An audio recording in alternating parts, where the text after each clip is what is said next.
This is segment number 6. This is going to be our summary to see what has gone on with this body. What did we find? What kind of evidence is there? Is there anything else that we still need? So far, I'm going to just go through each piece of evidence really quickly. What I did is I put the evidence markers, and in front, I put a ruler here, a measuring tape. I just taped it down to the table just to show you that you would do this with every piece of evidence. So I'm going to just go through the pieces of evidence so that you have them for your list. I know that on your summary sheet, if you have that with you, there is a list for your evidence. I believe it's on the second page. If you have your summary sheet with you, here it is. Okay, so this is where you would write in or type in what the evidence is. And if there's going to be any significance later on, we'll talk about that. All right, so you have your sheet. We're ready to roll. So we said evidence number 1 was a bracelet that said "Live in Love," kind of a small snap kind of bracelet. Number 2, we have what looks like, again, we wouldn't touch this with our hands, we would have gloves, and the reason for that is there might be DNA on the inside of the ring and also inside the bracelet. This ring looks like an engagement ring. Then number 3, in number 3 we have a phone casing. Okay. Number 4, you didn't see that, I was actually digging, and this is what I found. There's a pair of sunglasses. They don't look that they go with our suspect, our victim. It looks like more maybe the suspect dropped these because we found another pair of eyeglasses later on. So we'll come back to that in a moment. Number 5, piece of evidence number 5 was his ID that said he was from Methodist Hospital in Brooklyn. He was a pathologist, and his name was Henry Bodden. And yes, we checked out that this person was actually indeed Henry Bodden. We found 2 casings, evidence piece number 6, evidence piece number 7, 2 casings.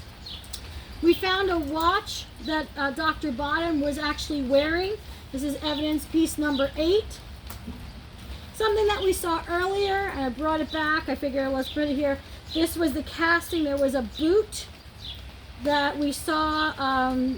It looks like a similar kind of boot, like a Timberland kind of boot. That would be evidence piece number 9. And then evidence piece number 10, so far, we said these checked out as his reading glasses.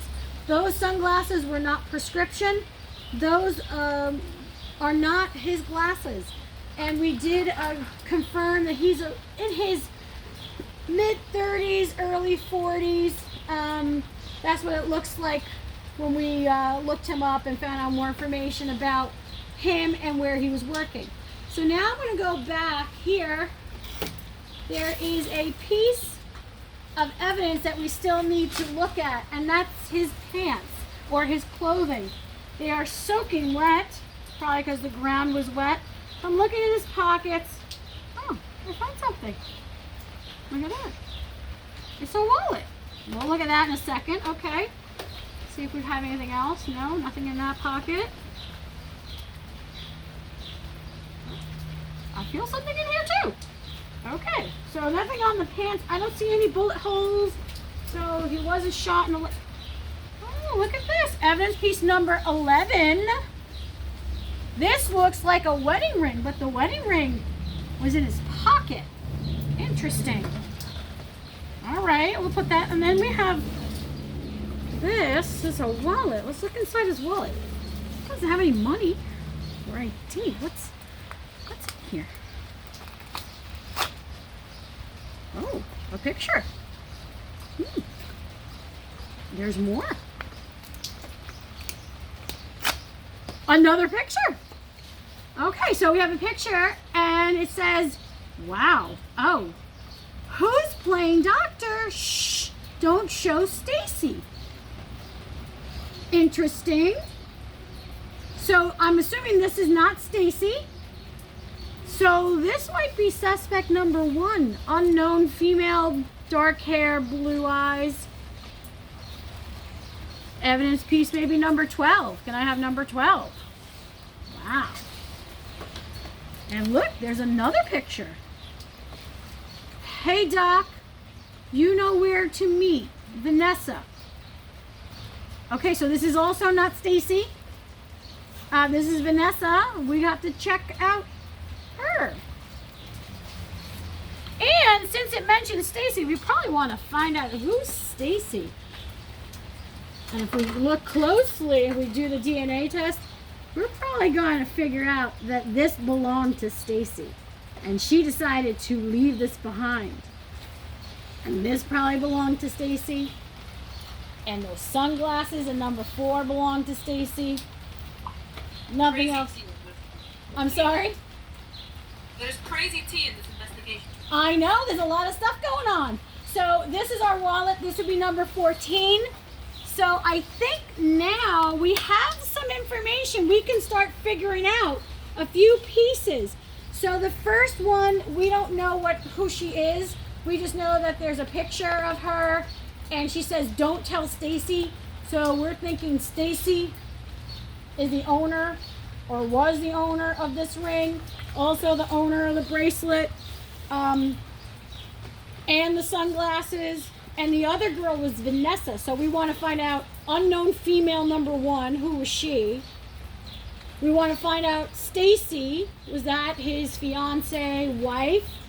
Probably his wife, because he put his wedding ring in his pocket. It wasn't on his hand. It was deep in his pocket. It didn't accidentally go into his pocket. Okay, so this is deep, deep, deep in his pocket. So we're thinking he did that on purpose.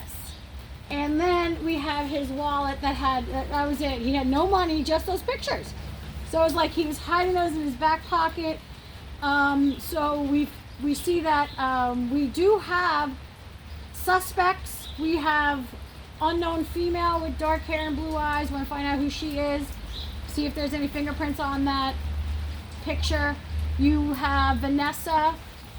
Maybe she found out she wasn't happy. And then you have Stacy. I want to take a look at his shirt.